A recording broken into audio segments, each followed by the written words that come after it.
How we doing, folks? We're live with 3D Politics.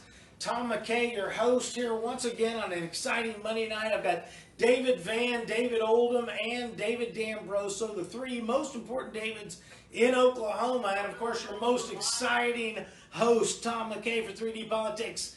We've got a lot of stories tonight. David Van is back from assignment from last week. We got a story about the Ukraine whistleblower, of course, the rules change on the whistleblower, which ties into that. John Bennett, former state senator, has some information that David has looked up about terrorists and the situation right here in Oklahoma. There's a list of 11 pedophile priests that we're going to talk about. There's a baby that was born in Walmart and saved in Walmart. Yes. Constitutional carry lawsuit, and the goal of climate change keeps changing. Isn't that interesting how that works? Yeah. And amazingly, I have nothing to say about football till next week. But I just know that we're up to about every 3 minutes there's another flag, and I don't care if you're Ed Hercules or if you know him. So let's start off with this Ukraine thing. The thing that I've noticed is that the children today are coming home from college explaining how it is that this is so much like Watergate. And I'm simply amazed, especially from a 20-year-old that wasn't alive when I was, telling me what she knows about Watergate. But when I did go back to refresh my memory about Watergate, what I realized was that this was the CIA and FBI informants tapping a political opponent to get information illegally. That sounds a hell of a lot more like the Trump towers being tapped than it does, because there was no quid pro quo with the Nixon thing. There was no, crime committed with the Trump thing. It's very interesting how the kids today think the Ukraine situation is similar to the Nixon and the Watergate. Yeah, no, there are similarities, but it's the opposite party doing the deeds. Right. Well, I just heard something today. If you notice, there's a lot of communication happening between our Justice Department and the nation of Australia, particularly, and some others. The narrative that's finally come out is, since it's illegal for our CIA to spy on our own people right now, what we do is we contract to a friendly country and ask them to spy on our people and then give us the report. Specifically just the Five Eyes. Yes. So you know, that was revealed way back in 1998 or 9 in a TV documentary about that very thing. But it didn't stop the practice, did it? Oh,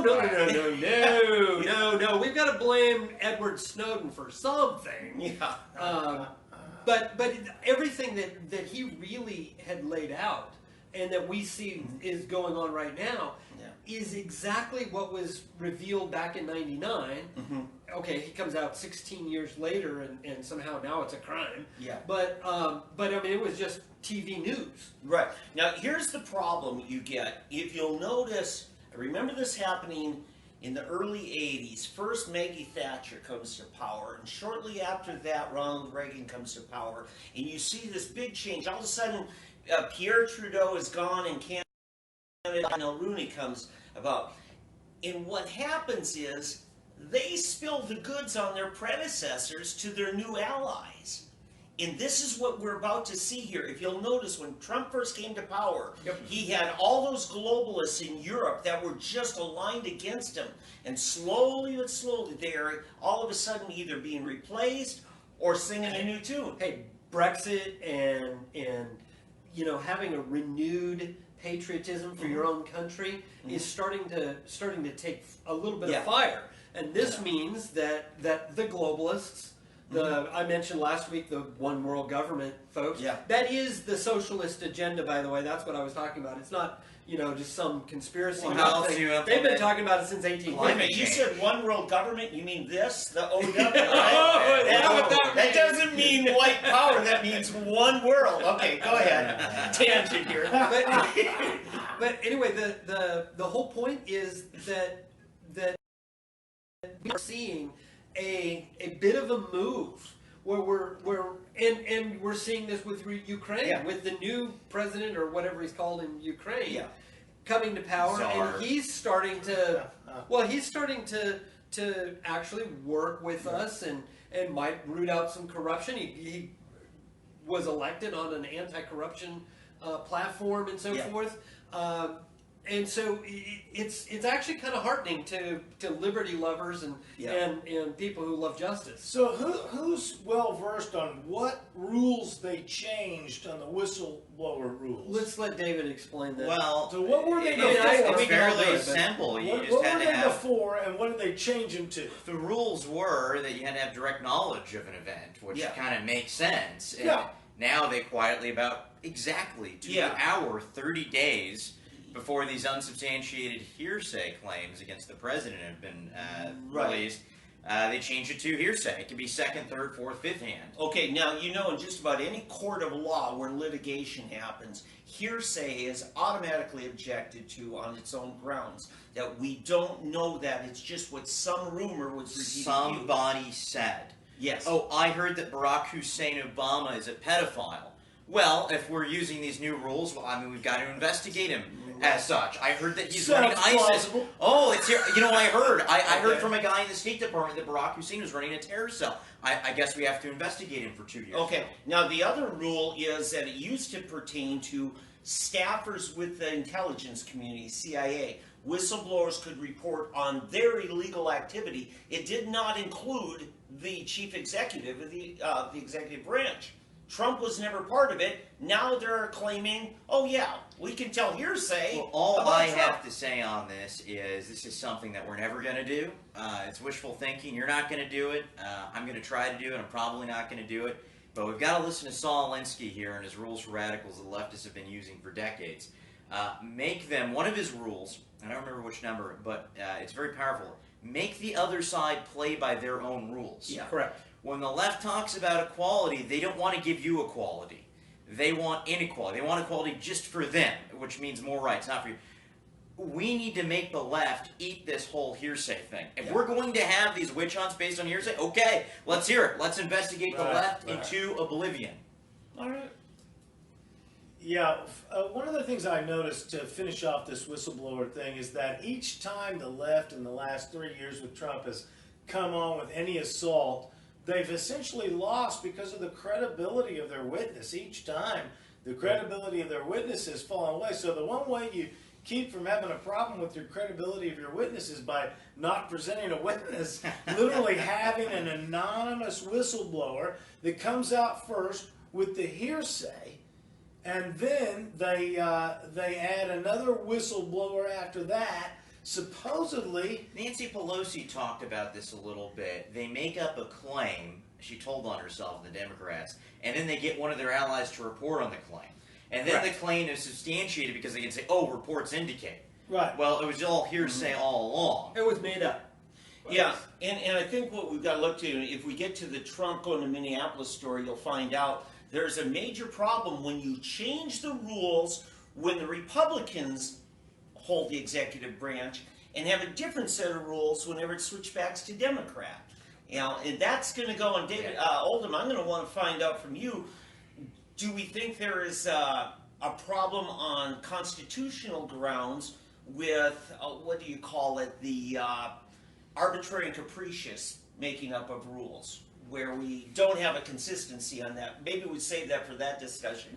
But we've got to look at it, because when you start making rules on whistleblowers or whatever it be, and you cater them to, does it favor our side or does it favor the other? And we go back and Well, you forth. look, it's very convenient. You know, apparently there's no problem with Joe Biden on camera saying, you know, I told Ukraine they weren't going to get $1 billion in aid unless they fired the guy who was investigating my son. Yep. Well, that's literally the definition of quid pro quo. Right. So that doesn't count. Yeah.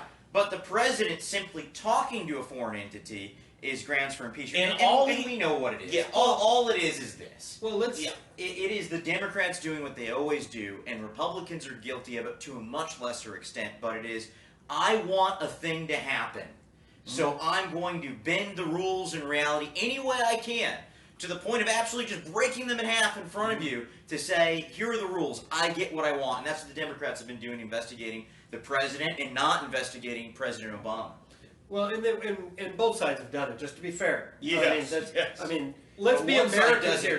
quite more, yes, do they yes. not? Well, It doesn't make it right. The one side, Doesn't make it right. definitely takes the lead in most circumstances. The other has its own pet areas that it wants to do the same thing. That's Takes true. the lead in, but then they each then follow the other because the one thing that they are both united on is tyranny must remain. Well, an expanding government And is the size and because scope of it. because the thing is that's where they retain their power. Now back to the whole thing about the invisible witness that we may never know about. Let's realize that in a criminal prosecution, the accused is entitled with the right to confront The accuser.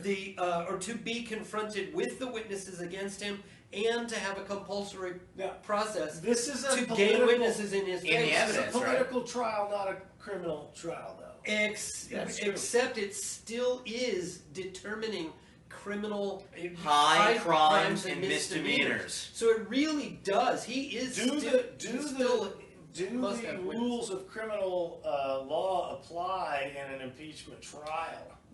They will try to tell you no, but your rights don't go out the window just because you become the president of the United States. Let me say this. Nor do you gain any. If an indictment, Executive privilege. which and keep in mind, an impeachment is not a conviction; it's an indictment. It's Correct. to call forward a trial. When that happens, the Constitution does say it takes place in the Senate and it's presided over by the Chief Justice of the Supreme And Court. it is a trial. Yeah, so the But Chief. it's not a criminal trial. Well, is it only a trial in the Senate? It. Yes. Yes. Only in the Senate. Yeah, Yes. it's just essentially a grand jury, if you will, in the With the House Senate. to Right. produce either an indictment or no indictment. Is there enough evidence to proceed with the trial?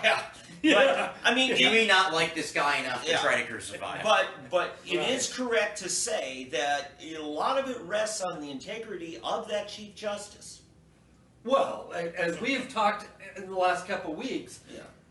all jury trials really come down to the jurist and the lawyers being just and consistent with the law, because they can steer that trial any which direction they want, and we've seen that. You've pointed it out with the hearings, the House and Senate hearings on various things, where we don't see things being done in a just manner or trying to find out truth of a matter, but rather just trying to ascribe some So I political got two blame. questions before we put this to bed. Can they subpoena somebody before they have officially gone into impeachment? No. So what I'm saying, there has to be an impeachment trial before they can subpoena. I think it's based on their own rules. It's not constitutional because they can. A prosecutor has subpoena power. So, and my other question is, after the transcript has been released, a lot of people are still like, 2 whistleblowers. Whistleblower for what? Once we have the transcript, you're not telling us anything we can't read. Right. So I mean, don't And, the yeah, whistleblowers I- basically lose any leverage? And I should say it wasn't the prosecutors; it's the judge has subpoena. Yeah, and but prior to that, the House side, I've got to clarify and elaborate more on what you said. Sure. Anything they do has rules, right? And the rules are set up by their body. But any decision by the Speaker of the House or the presiding officer, they can do whatever they want, and somebody can holler, "Parliamentarian, they're violating the rules." And the parliamentarian can tell you what the rules say. And then a mere majority vote of the members can decide whether or not the parliamentarian was right or the presiding officer. Well, or they can vote to suspend the rules. That's another thing they could do. So it really, to say there's rules, the rules have no more binding power than the integrity. To do anything. Right.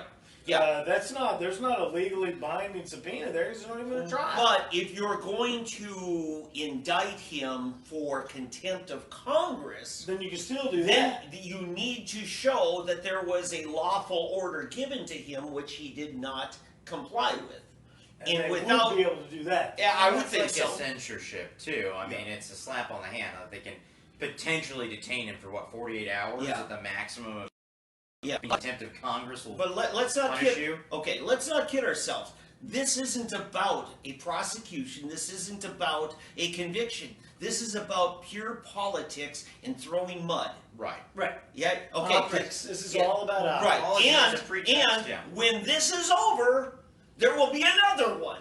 Yeah. And then another Well, one. what was great is I heard on NPR, which I love listening to NPR and MSNBC, having the views that I do. It's just a comedy hour. But I heard, and I missed her name, but it was a Democratic rep in Congress, and she said, well, what we're asking the American people to do is just to have a little faith. I know that we went through this 2-year process, and we found nothing, and we promised you daily that it was going to reveal that the president was worse than Hitler. I know. But this time we're for real. We need. I'm making an appeal to faith in the system that we can get this done quickly and fairly. Hey, if you're just joining us, I'm Tom McKay with 3D Politics, another exciting episode on another exciting Monday night. I've got all three Davids tonight. David Van, David Oldham, and David D'Ambroso. David Van with SoonerPolitics.org, David Oldham with ConstitutionalGrounds.com, and of course, David D'Ambroso. You can find him on Facebook at Dave D'Ambroso. And me, Tom McKay, your fantastic host. Just talk to me right here on 3D Politics. Hey, we're going to talk a little bit about former State Senator John Bennett, State Representative, sorry. Yeah. Something about terrorists, and it ties in to that some people did something. Yes. I tell you what. That's an intro. I really enjoy a get-together we do here once a month in Tulsa. Tulsa Republican Men's Club. It's the only Republican men's club in the state that's active right now. And I know you were sitting right next to me at the last meeting, and John Bennett was our speaker. Now, John's former Marine, careerman who retired. Then he ran for office. He became a state representative. And John's a firebrand. John's a take-no-prisoners kind of guy. He's a good friend of Mark Wayne Mullins and a number of people that we respect highly here. But John comes from a place where he had to confront terrorism head-on in Iraq with a more radical element of Islam. It becomes personal. Yeah. And so his perspective, I think, is going to be, pretty passionate because, his own life and the life of the men in his unit was very much, on the line here. One of the rumors that's been going around, I decided I was really going to study on, and Dave, you were there, Oldham, when I asked him, is there a radical jihad training camp in eastern Oklahoma? And John said, yes, there's evidence of it. It's in Tallahena, and he said, I'll send you the data we have on it, whatever is clear to do. And sure enough, the next day he sent it to me. So I studied it, and then I was getting ready for a trip to Minnesota to also follow up on another one of his comments about the massive immigration. John Bennett's just sending you all around on assignment. Well, I was planning to go there anyway. John said, a laser pointer. I kid you not, he literally said, I will not step foot in Minnesota. And I said, actually, I'm scheduled to go up there. You mean the Caliphate? Yeah, so anyway. The New World Caliphate. Well, because the last time, or recently when I was up in Minnesota, I stayed with a friend in an area of this little college town called St. Cloud. You may have heard it if you listen to Garrison Keillor's Prairie Home Companion, because the St. Cloud was that town that the youth go to be corrupted, right? Yes. Sounds like it. And sounds very Catholic. So in South St. Cloud, there's an area known as Little Somalia now.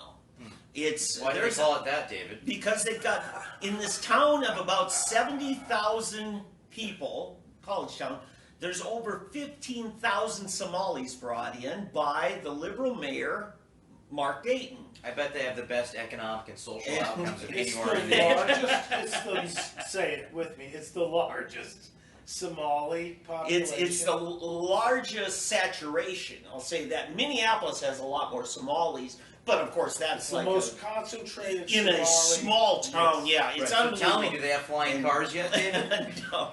So when I was there in 2000, helmets. when I was there in 2016, and I stopped by the local mall there and stuff, come back down 3 days later, there's a mass terror going on. One Somali guy takes out a knife and starts stabbing. There are 10 victims there, bloodied, you know, and screaming for their lives. In St. Cloud? In St. Cloud, at the Crossroads Mall. I used to work at that mall. That's very strange because that sort of thing doesn't happen in Somalia. And it was a concealed carry instructor happened to be there, shot and killed the lone terrorist, and put that down. Yes. So was the terrorist high on cut? I don't know. So is that why the Democrats don't want us to have guns? Because then we'll end up shooting their constituents One that more. go and murder. Did he have a license for the knife? Okay, go ahead. Everybody gets to take a shot. Yes. In Minneapolis now, over 45 convictions have taken place now of recruiting terrorists to go into the hotspots of the world, right there from the Somali refugee population. How do they document that? This is FBI convictions. Okay, FBI. Yes, this is FBI convictions. FBI you know, investigations and convictions in federal courts. So, in Minneapolis, the saturation is so big that they've got such political power. We now have a woman named Ilhan Omar, a Somali refugee from Minneapolis. So beautiful girl. It has an impact, and so. The concerns are really great there. Now, I've watched this over the last 4 years. I decided to go up there this time and check it out myself. And the cultural enmity is just as bad, maybe worse than it was 3 years ago when that knife attack, terror attack happened. They're very private, very much to themselves. Who? The Somali community there. And it lacks the signature things you see when take some other ethnic groups that come, whether they're from Asia or whether they're from Europe or whether they're from South America. That excitement about being an American, living the dream, and that it's not there. Instead, there's a greater sense of a chip on the shoulder. I heard there's a little bit of excitement about being married to your brother. Yeah, Omar, to that point, a disdain for the cultural values of this country. A rejection of a purposeful rejection of assimilation. Now, that was good. Write that No, down. I will tell you that my own personal anecdotal experience. My daughter is a nurse at the Mayo Clinic in Rochester. We go to visit. We go to the Mall of America, and.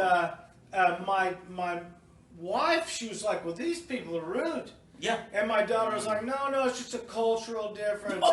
And we go back again another year, and my wife was, these people are literally rude. Yeah. Okay, and my daughter was like, oh, no, it's just a cultural difference. And the reality is, these people are literally rude. They purposefully deny the opportunity to act as a business person in America the way that we do in America. Yeah.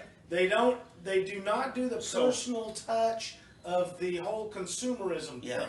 So, I thought you meant that they didn't bother to get permits and things like that. They might not. So I want to say the things that Bennett had to say about that. If you live in central Minnesota or in the Twin Cities area, it's a lot more real to you than it might be being an Oklahoman. Sure. And a lot of this was brought about by a very liberal governor, an heir to the Dayton-Hudson Corporation, Target stores. You know, that's so weird how they're so rich all the time. Right. Yes. And so rich. And he came up to St. Cloud 3 years ago and told the local folk, if you don't like it, you leave the state. Right. You know, and that so sounds reasonable. Now, Catholic That's Church. what I say when I go to Somalia. You don't like where I am, get out of your country. Some people need to leave. Two of the charities that really got involved in this, Lutheran Social Services and Catholic Charities. Now, Catholic Charities has since backed out of it. They said, we're focusing on the homeless problem and, and some of the pro-life issues. So they backed out of that. There's a number of things happening. So after they contributed to a whole mess of the problem. Yes. They're just the first rat off the scene. The anecdote. So I got a friend who's getting married soon, and she did some work with Dinesh D'Souza, and I think some people know who we're talking about, but I'm not going to name her specifically. She talked about living in Minnesota, and she relayed some of the stuff that David Vans told me behind the scenes. If we had more time, I'm sure to get into, but just the Somalis in Minnesota, the Muslim community. You'll have two women, and they'll just be screaming at each other like they're about to murder each other, and it's a mother and a daughter. And that's just a cultural sort of reality. It's a little bit of a different propriety in public. It gets even worse. I'm sitting on the front steps at my friend's house up there in St. Cloud, and two Somali women walk by. And I guess yes, I'm being prejudiced. They dress like Somalis, okay? Were they covered? I will assume. And Okay. one was walking 5 paces behind the other. And I believe it was a mother-in-law, daughter-in-law thing. And the daughter-in-law, which had to walk 5 paces behind, was screaming at the mother-in-law there. And they're not allowed to walk side by side. This is, but anyway, that's okay. If they would do that, that's their whatever. I'm not saying there's anything wrong with that. The only thing in this whole thing that matters, because cultural differences don't matter. Exactly. What matters is whether or not everyone, and this means native-born Americans, whether or not you have submitted and submitted yourself to the Constitution. Mm-hmm. Because that is what we have all, by being American, that's what we consent to. And if we are not going to consent to the Constitution, then get out. Well, yeah, Because you can go somewhere else that they have some other form of you like the Sharia law. Okay. There are plenty of places Exactly. that are very So, successful. Yeah. That's Let me- what we should really let me make say- sure we're focusing on. This ties into Trump Yeah, goes let me to segue Minneapolis. to that. And just, John Bennett, I appreciate what he's doing with law enforcement, getting proper data. It's important that we upgrade these things because the terrorist training camp found out was an issue in the 80s and in the early 90s. The data says those guys left and moved to Dallas. So this was before the 9/11 Your problem thing. now, Texas. Yeah, it was. Yes, it was an encampment. It was about Come and get six trailer houses on that. So I'm relieved. there's I that. need to hear no But, more further on this. But, shout out to my friend Mr. Bennett and what he's doing there. At Now, least somebody's looking. yes. Now, here's the thing that's going to happen this Thursday. You've been to Rochester. Yeah. Nice town on the Mississippi down the Wisconsin border, southern Minnesota. Trump, typically, when he does his rallies, he doesn't go to the biggest metropolitan area in the state. Right. He went to Duluth, up on the Iron Range. That's important. You know why? Because as soon as he came to power, right, he put a tariff on imported steel. Right. The Democrat, who's a longtime friend of my family, Congressman Rick Nolan, was the first to applaud that because the Iron Range lives and dies by the iron ore industry. Rick then retired, and this district, which is a staunch Democrat district up in the north there, now swung Republican. Right. In the 2016 election, Trump came really close to winning Minnesota, about 40,000 votes, in a state that is quite a bit bigger than Oklahoma. He won Little Somalia overwhelmingly. No, did he didn't. Okay. I was confused He for a moment. won Thank of the 88 counties, he won about 80, I think it was. Wow. Okay.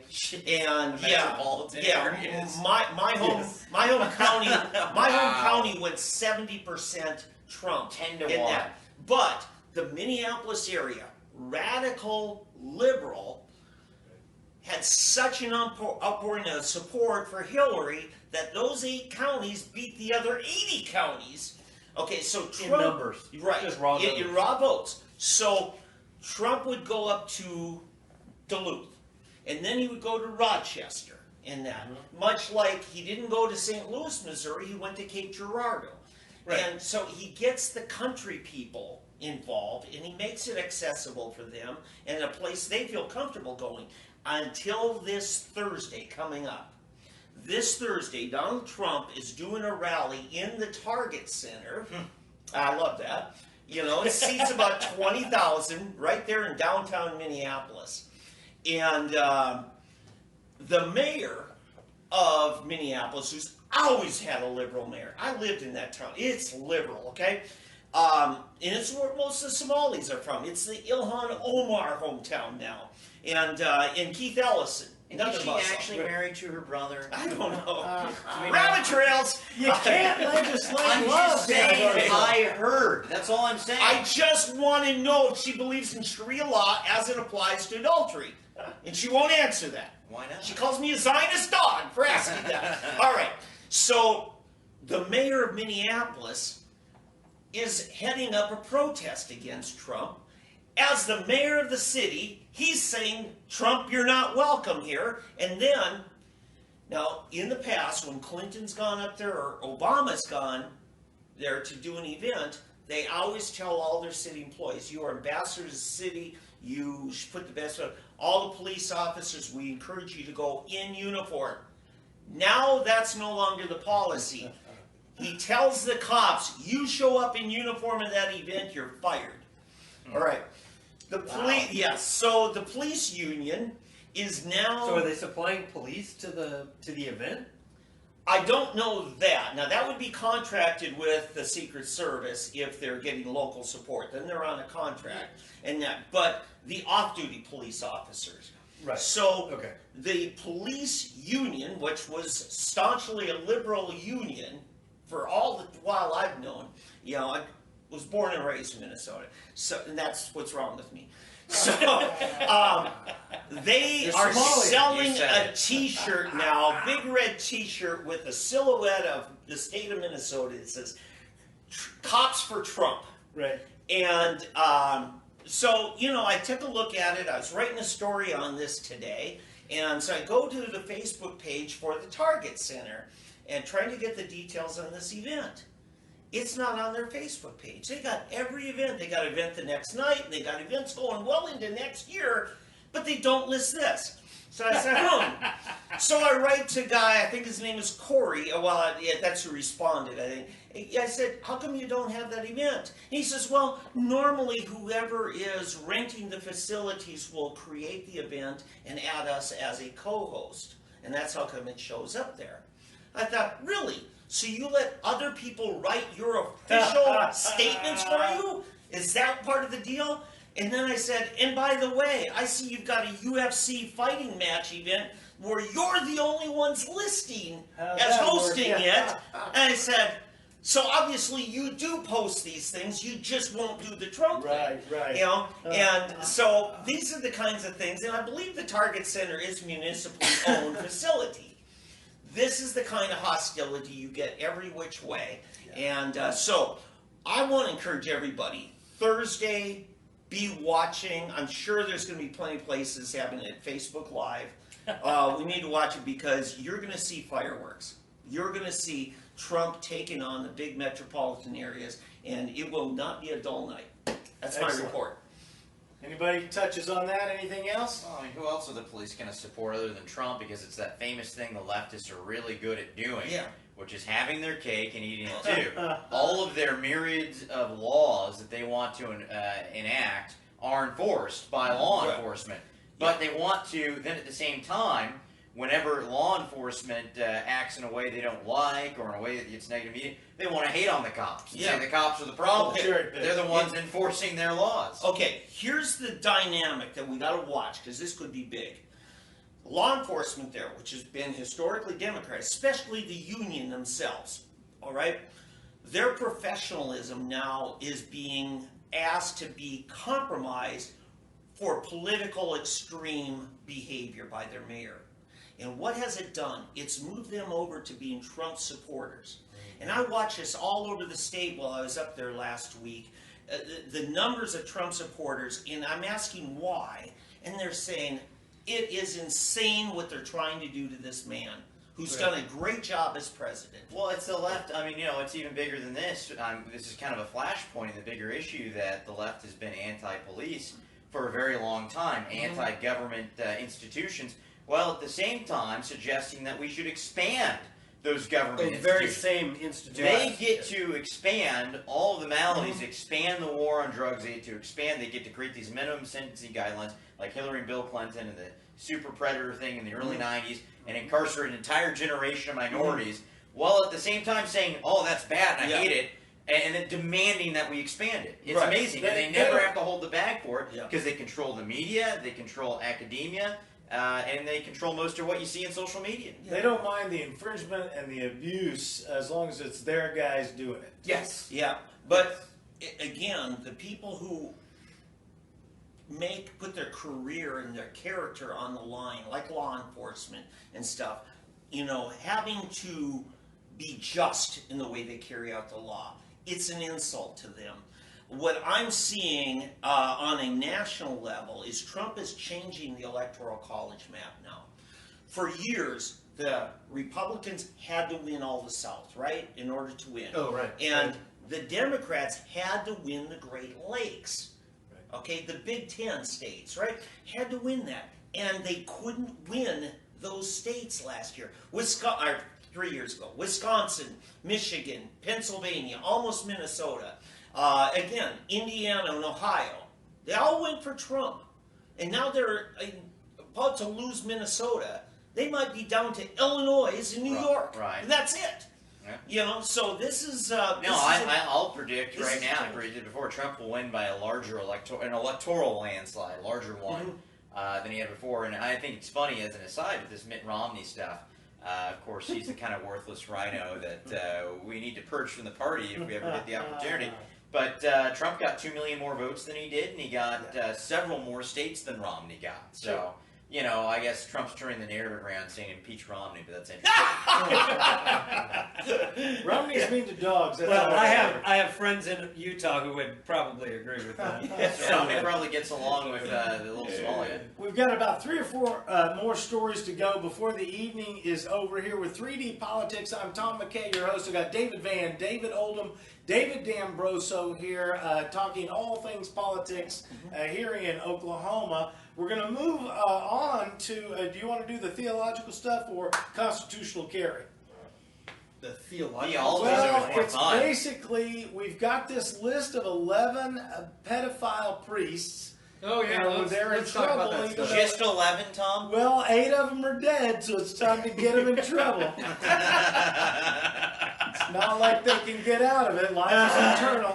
For those who don't know, this past week, the Diocese of Tulsa, or in Tulsa, or wherever it is, Eastern Oklahoma, came out and declared that they were, I think, airing some dirty laundry. It's an admission. And making an admission. Confession is good for the soul. And it's confession. It's got to happen sometime, and 30 or 40 years late is better than never, right? Yeah. But apparently they have known about these pedophile priests, and they announced that they announced 11 of them. But we know that 8 are dead, no longer on the earth, and the other 3 are not to be found, and the church is not letting anybody know where they are, or even who they are. Well, they said no longer serving in the priesthood is, I think. Is that what they said? I thought it was just not in the diocese. Well, maybe they're bishops now, or the Pope? But, and let's also say this, their term was, there is credibility to the accusations against him. I don't want us to get sued for... Well, no, that's a good point. Yeah. The question is, how long have these credible accusations been held onto and been suppressed? Yeah, centuries. And there are priests currently under investigation and suspended from the priesthood in this diocese currently who weren't on that list, that served right here in Tulsa in the last few years. So it's bigger than that list. What were these kids wearing? I know. Did they ask for it, Tom? They were wearing MAGA hats. Just they deserved it according to the left. left. A little tension. Little tension, folks. Yeah, there you broke the surface tension there. All right. So anyway, that happened this week. Folks, check them out. All of the news agencies had it on their services. No. You can check out. Yeah, and let's say, good for you, Roman Catholic leadership. Whether you should have done it 10 years ago or 20 years ago, you did it, and that's a good thing. Now let's keep going. Right, 11 down, thousands to go.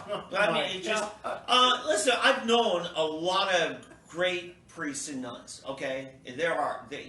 One of my favorite teachers as a child, Sister Sienna, and she was fantastic and devoted and lived a life with a vow of poverty and total service. And I commend that. Just like my two aunts who served their whole lives as nuns. I have great respect, the greatest respect, actually, theologically, for my favorite Catholic, Martin Luther. Yeah. Yeah. Yeah, well, no kidding. They pretty much made a saint now after they excommunicated him. Well, they were going to do all that stuff he suggested anyway. But no, that's what they said. When a good thing's being done, you got to commend the good thing, right? And so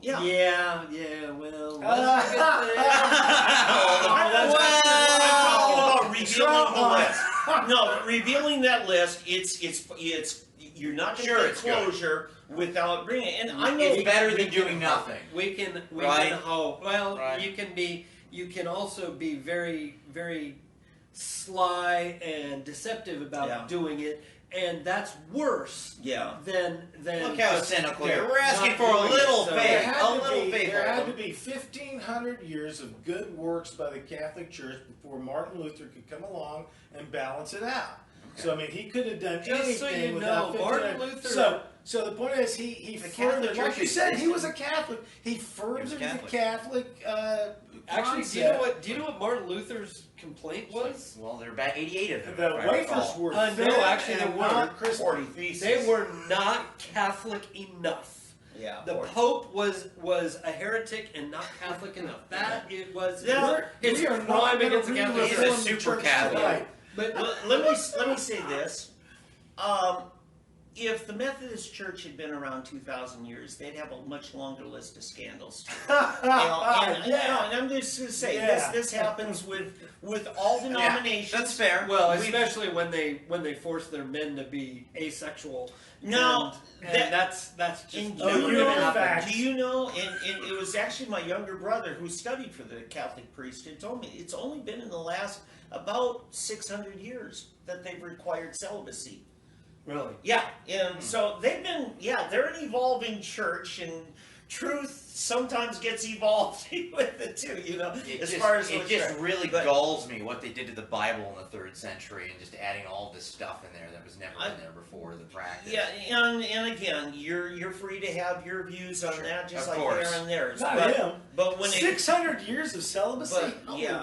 But that's a long time being celibate. Long time. That's a theological point, but on the logical point that you brought up, the long history, maybe it's a good record. We just don't have anything to rival. There are good and bad things, like in any group of people trying to find truth and live by it. I spent my first 18 years as a Roman Catholic. And for me, I think my whole family's Catholic. That pilgrimage that each of us really individually have to go on. It has to be individual. Right. You have to decide and go that. And it starts with having your own Bible and your own language to read. But I just really want to say we've seen a lot of exploitation in the name of God by religious happens people. In every group. I have often said this. Sure. The scripture where it says, "Thou shalt not take the name of the Lord thy God in vain," he wasn't talking about vulgar speech there. He was talking about saying, "Thus saith the Lord," when the Lord hasn't spoken. Right. And I contend that more likely happens behind the pulpit than those who sit in the pews. Yeah. I think that's statistically sound assumption. I think that's so. Anyway, there's our theology section. We are way off into the theology. And if you'd like to call into 3D politics, let us know what you think. But where do you get a baby at Walmart? Whoa. You get a baby at Walmart. And Whoa. how do you get one at Walmart, Dave? Well, actually, what you have is you get paged by by the Clean emergency up on Baby by the hour. emergency Yeah. response system, and get called to the restroom, the ladies' room, where a woman is actually having a child prematurely in a stall. Wow. And has sadly left the baby in the toilet for others to find. Wow. And this lady and some other people came in. This is at the Walmart in Bristow, Oklahoma, folks, where this group of people literally saved the life of this child, this brand new Wow. baby.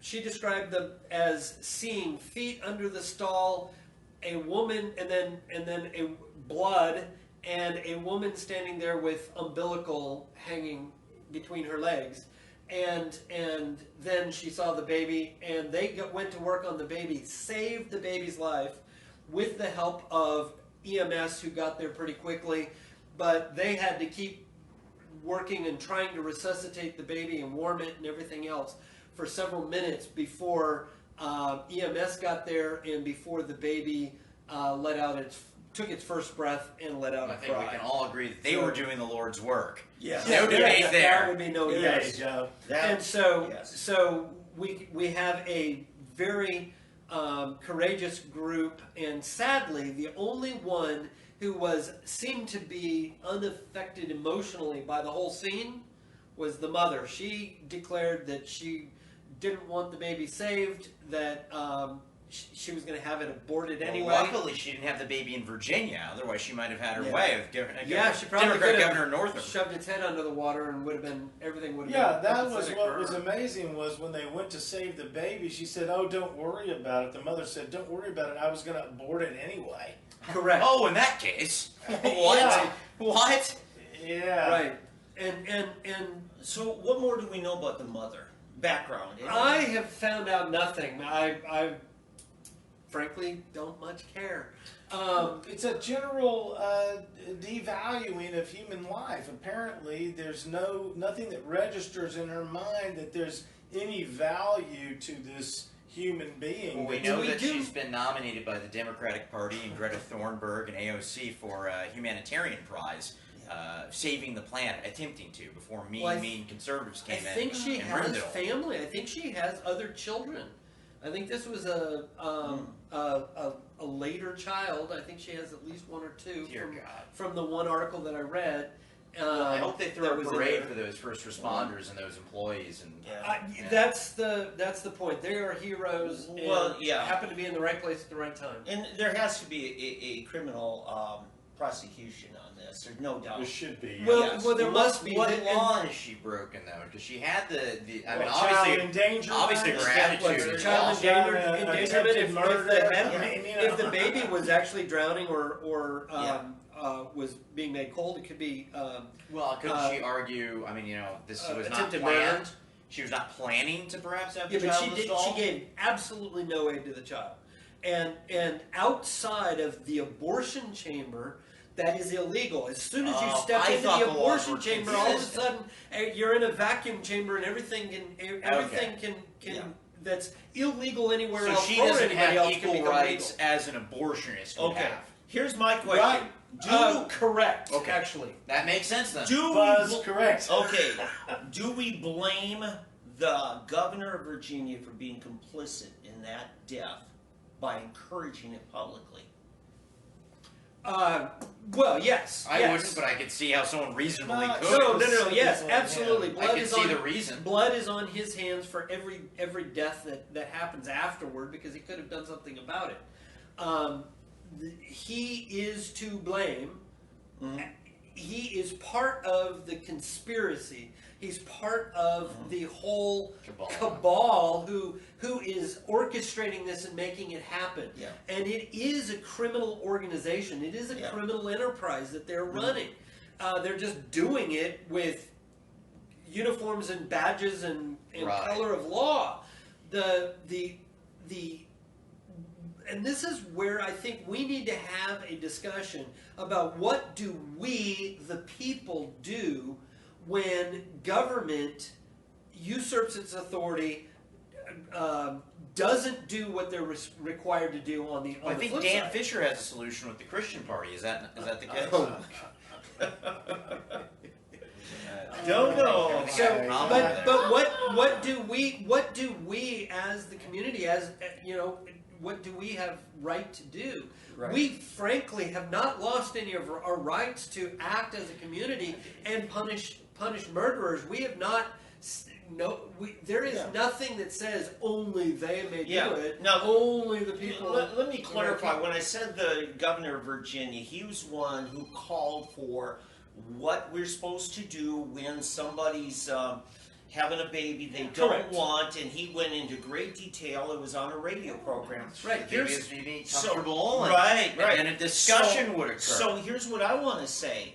When the terrible mass shootings happened in El Paso, everybody was quick to say it's Trump's fault, his rhetoric caused Right. it.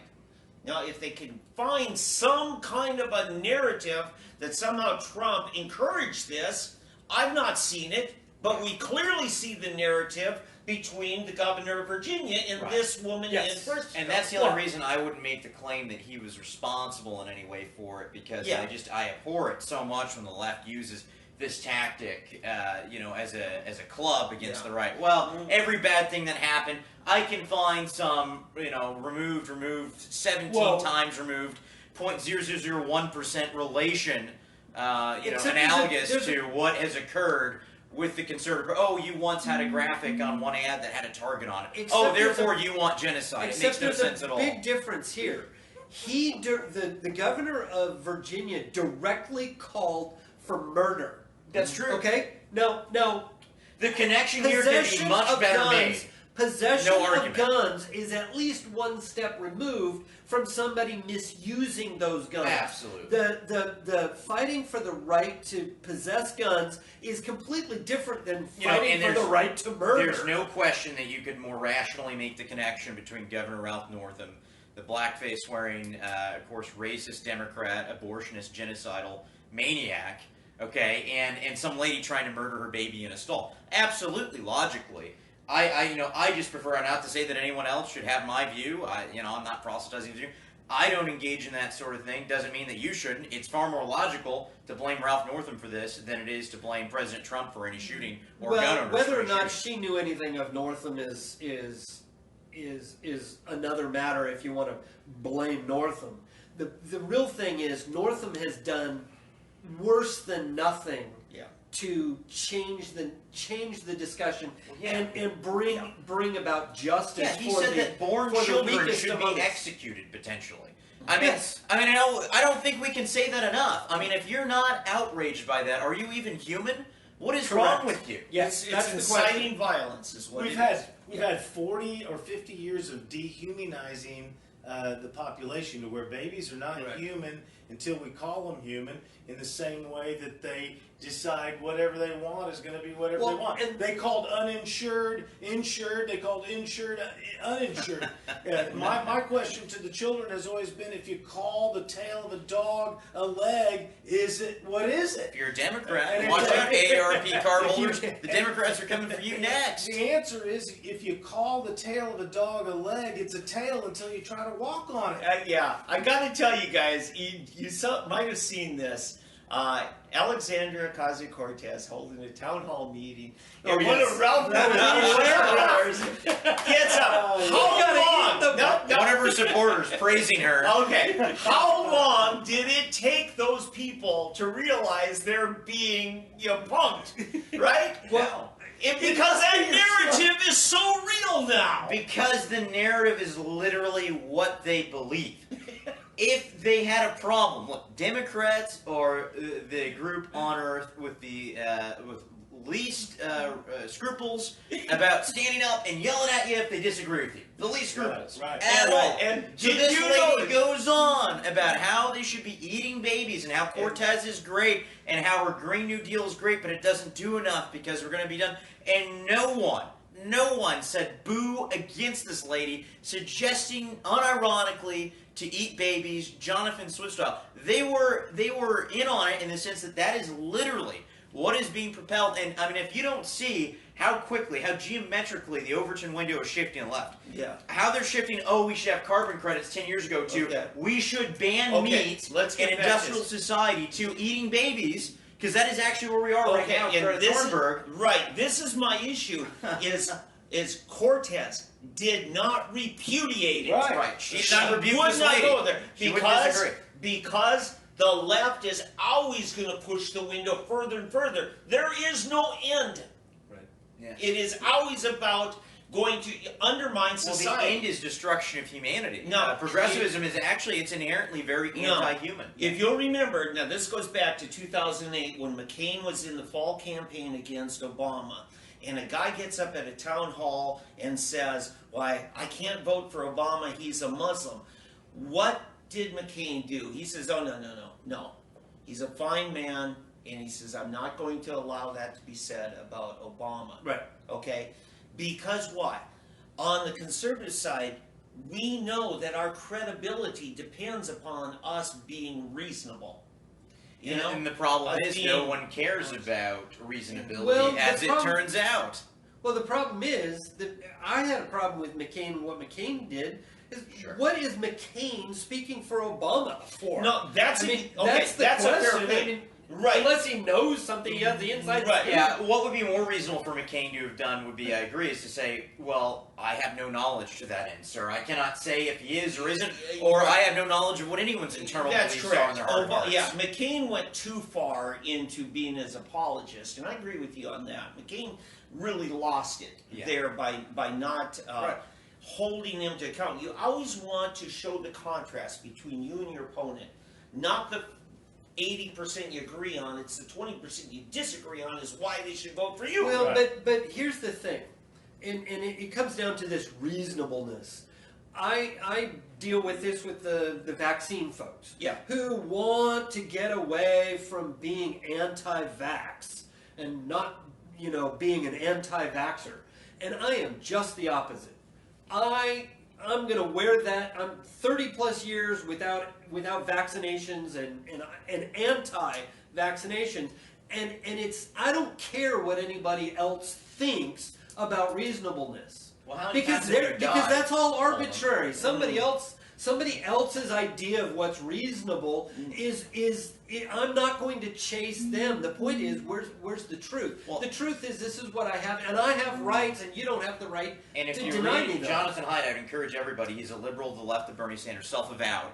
But what he found was these differences in personality between liberals, or leftists rather, and conservatives. And he did find that the big five personality traits, considerations, conservatives had them all. Leftists were stronger in some areas, but the areas that conservatives had that leftists essentially didn't have was empathy, being able to describe the other person's position reasonably as they would define in an empathetic way, sympathetic way, and a respect for reason and facts. Leftists really don't. I mean, at this point, it's obvious. It's become several memes in and of itself. They do not care that, for instance, the climate change narrative has changed infinite times over the past century or whatever. I've got to clarify this, or let's elaborate a little more. I would be just as against a movement to force everybody to be anti-vax. It's about vaccine choice and individual. I thought that's what you said, and I just wanted to elaborate that point. The real issue is this whole chasing this foolish view of moderation or reason. We'll take half the shots. It's some kind of virtue. Well, the point is, we'll kill half the Jews, Mr. Hitler. The point is, it's completely arbitrary, and it's different with every person. Yeah. So what you're going to do is you're never going to take the stand that needs to be taken. Right. And what we need to do, and out there, think about yourself. What is it that you're willing to sacrifice for? What are you willing to stand for? And don't ask people that. And if it is very little, and if you're willing to go along with all these tyrants who are actually after your blood and your children and on, But how much do you need your blood of your children? Okay. D'Ambrosio, we You're got always pressing the point. we got an issue that you're going to want to Yeah, chime in yeah. on. Now I this. want to just before we get off this baby eating thing, I did see a graphic because I'm hungry. There's this CNN graphic I saw this last weekend where they posted, it might have been 20 or 30 names of Republicans who were silent on the Ukrainian issue. So they're trying to shame Republicans who, the Republicans are just clamming up. They're not commenting about the president of the Ukrainian thing. So they try to shame, they're tiny little names, 30 of them, of Republicans that are silent on the Ukrainian thing. Now, this lady suggested we eat babies. How many Democrats have been silent on the eating babies? Yeah. I haven't heard a single one come out and talk about it. Yeah. Soylent Green Thornburg's is Swedish, but if she were American, I assume she'd be a Democrat.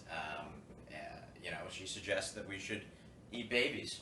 And her childhood's been ruined. I wonder, how great is childhood in Sweden, though, as an aside? Because her childhood is being ruined, being flown around the world by some of the richest, most powerful people and being adorned.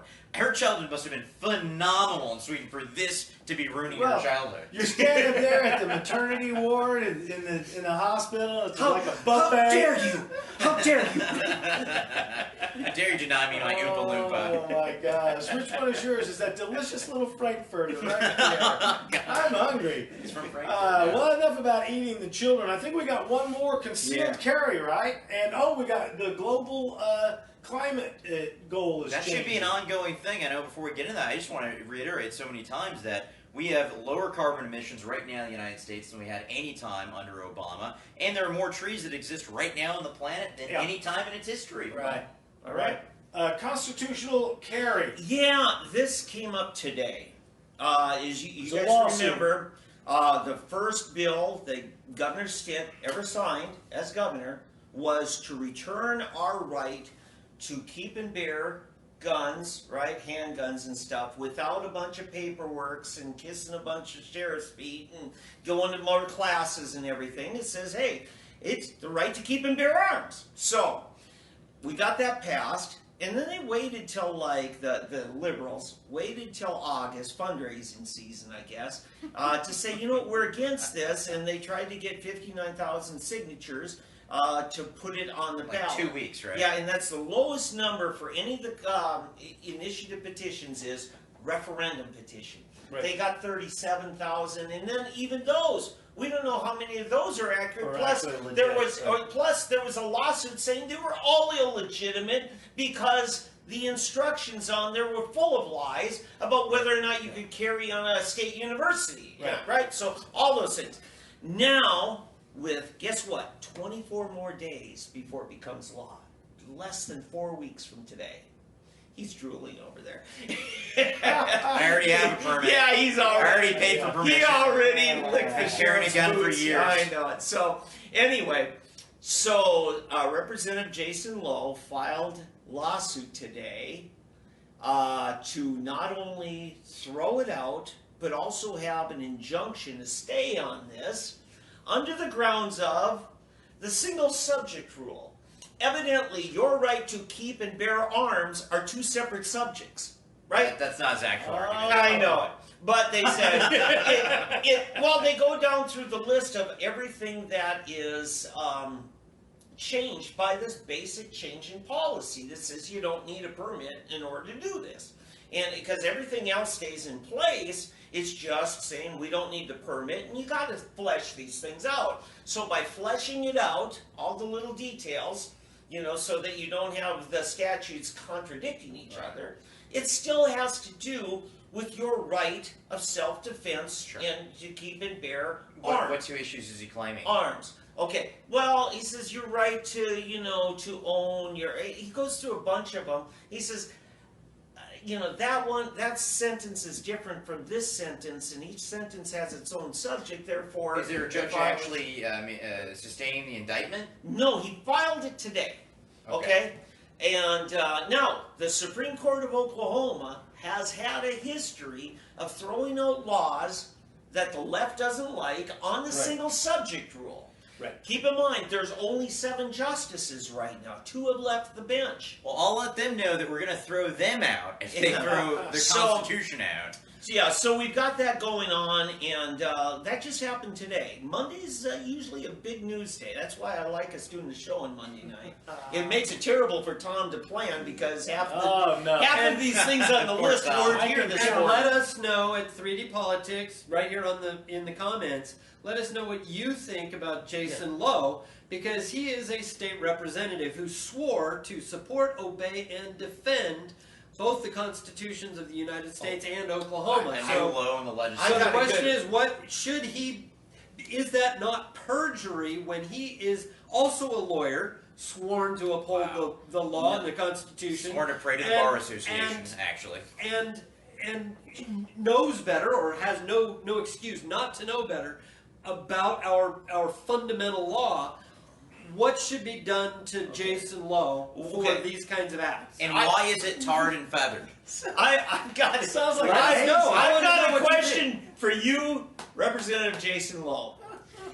If in one bill Oklahoma struck down every Jim Crow law, would he oppose it because it violates the single subject rule? I don't think you'll be answering your question. No, David. I don't think so. Hello? I'm not hearing you. Explain to people what the single subject rule is. And what Jim Crow is. Okay, what it typically still happens at the federal government is there will What be... happens in state government too? Yeah, the attempt of this was to stop these throwing something totally unrelated to a bill, sticking it in a committee to get the support enough to get the vote out of committee or on the floor. Remember Obamacare and the Louisiana Purchase, where they or the Iowa corn deal, Yeah. where they threw in other deals So the single subject is referring to what? Okay, so Tom, if I've got a bill that's going to reform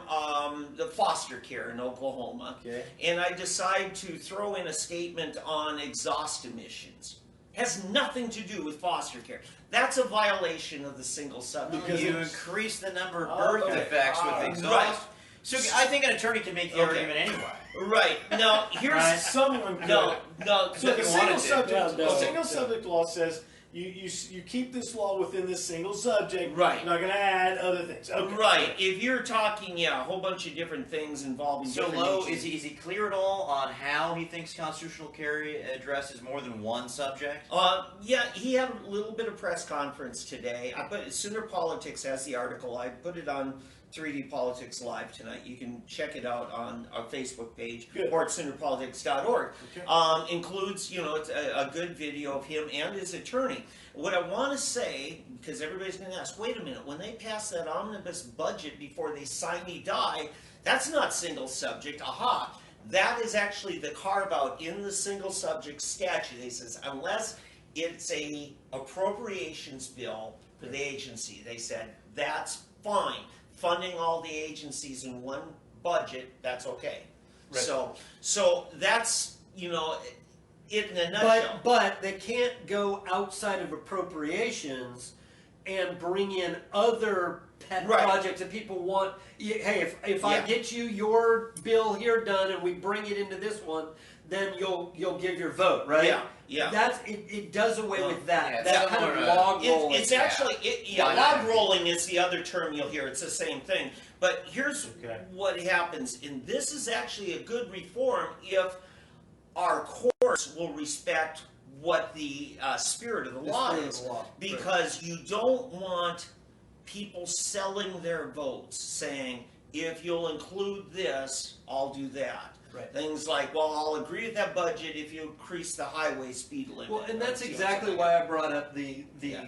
Louisiana Purchase. Yes. Mary Landrieu in Louisiana she's a Republican, sold her vote Mm-hmm. for Obamacare because of a bunch of money that was going to be infused, federal money that was going to be given to her state for some pet projects that she Yeah. wanted done. Oh, Okay, Is that a they had federal the rule as corn, well? they had It's the not- corn, no, the corn it's not a futures federal or the rule, corn no. purchase as well for an Iowa senator who they needed. That's for true. the Nebraska. Or Nebraska, Yeah. yeah. Now, here's the other thing I want to say, and that was Ben Nelson, Nebraska. Yeah. That was Yeah. done that. But here's what happens. Oklahoma Taxpayers Unite organized because of a big tax increase that we didn't need. We ended up with a bigger surplus. When it passed the House, we went to the Capitol. U.S. Senator Tom Coburn was there with us. They had not yet passed the Senate. And by the time it got to the Senate, the hotel and motel tax was so fought against and they did not want that bill going back to the House. So they didn't want the Senate to strike it down or amend it. Right. So what they did is they said, we will have a trailer bill that will undo that. So ends up the tax goes through, even though everybody knows another bill's coming that's going to get rid of part of that tax.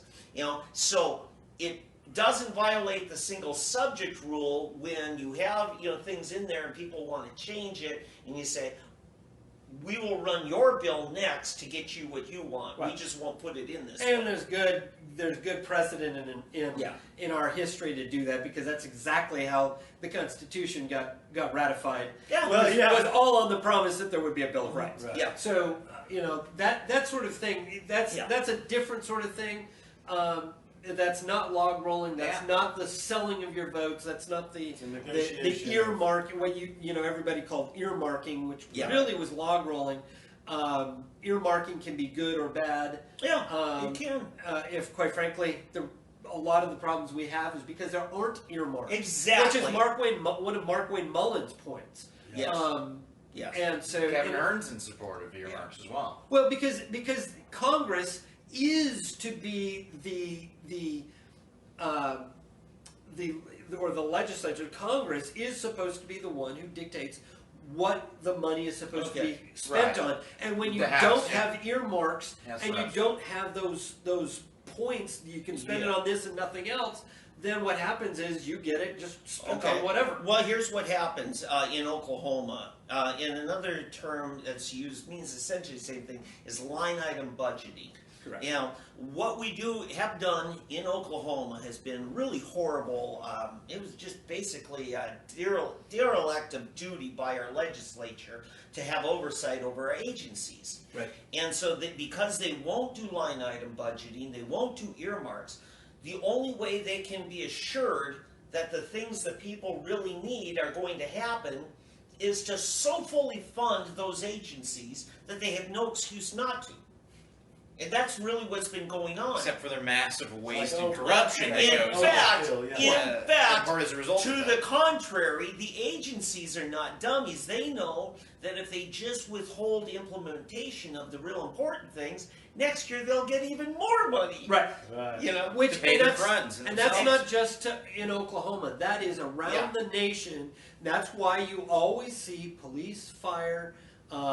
The parks will go away, but people want their parks, so that's out there. Yeah. Schools, and those things are all held hostage while they continue spending money on all the wasteful projects and boondoggles, and that stuff keeps going, but then they hold you hostage so they can get you to Well, is there a way, what's the solution in order to have some of the less critical things be put on hold rather than things that people actually it's not about putting them on hold. It's returning to constitutional governance and getting rid of those things altogether, because quite frankly they're illegal. Well, sure, but in the meantime, before we reform line item budgeting, okay, earmarking. So I've said this before, I'll say it again.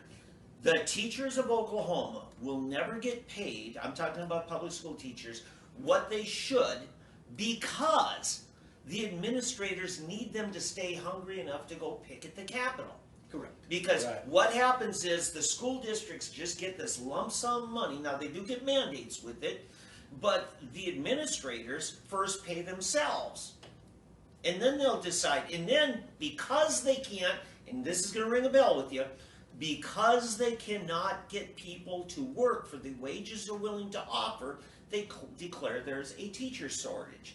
And then they'll say, we need alternative certification.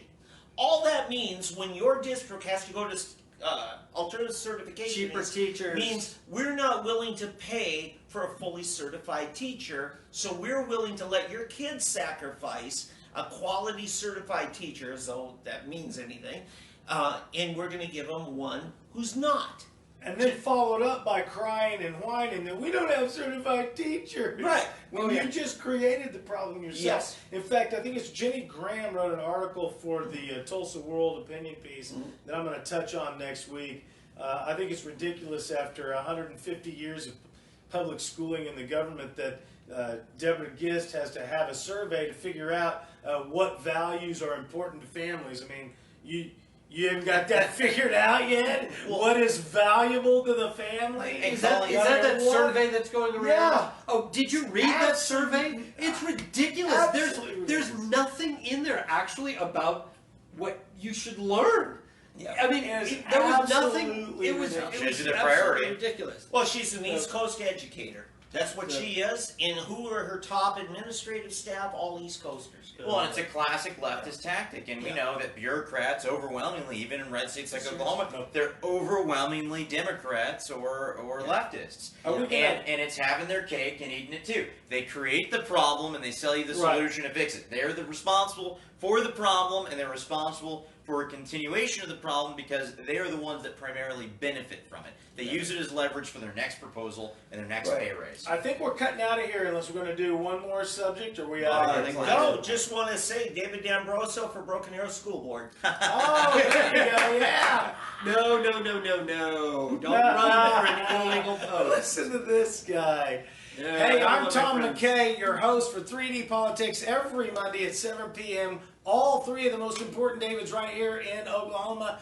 David Van, David Oldham, David D'Ambroso. Tune into these guys at David Van right there at Soonerpolitics.org. David Oldham, ConstitutionalGrounds.com. And catch David D'Ambroso on Facebook at Dave D'Ambroso. You can talk to me at 3D Politics Live right here on 3D Politics. We're going to catch you guys next week for more exciting